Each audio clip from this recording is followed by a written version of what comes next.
نبدأ بزيارة الرئيس تبون لروسيا. هاي زيارة مهمة جدا، مهمة جدا، لأنه البلدين من الواضح أنهم رايحين في اتفاق استراتيجي وتبادل اللي هو الأسلحة، تبادل المعلومات التكنولوجية.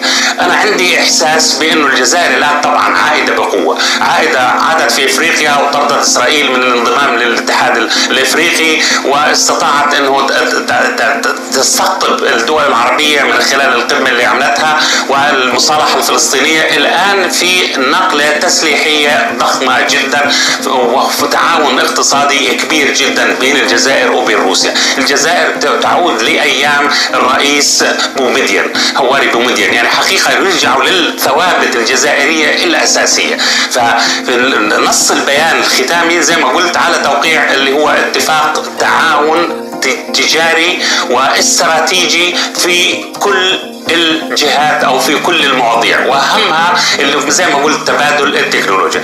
الجزائر كانت اول دوله او من اوائل الدول اللي اخذت اللي هو منظومه الصواريخ اس 400 ومنظومه الصواريخ اس 300، وربما الان في خطه يعني للحصول على صفقه الاس 500. يعني لما اعطوا الجزائر الاس 400 ما كانتش في دوله حاصله على هذا النوع من الصواريخ، حتى تركيا ما كانتش حاصله عليها، ولا سوريا ولا اي دوله قريبه لموسكو. هذا بياكد بانه العلاقه قريبة جدا. الآن التبادل التجاري بين الدولتين في حدود 3 مليار دولار سنويا، أنا أعتقد هذا حيزيد.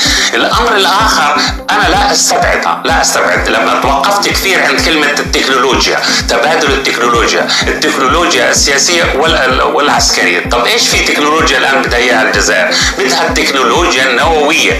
يعني هذا الآن كلهم بدوروا على التكنولوجيا النووية. طبعا الهدف الأساسي أو الغطاء الأساسي أنه هذه تكنولوجيا نووية سلمية، يعني إقامة منشآت نووية زي ما حصل في إيران، وبعدين بتتطور العملية، بتبدأ تخصيب 3%، بعدين 6%، 20%، 60%، الله يعلم وين بتوصل.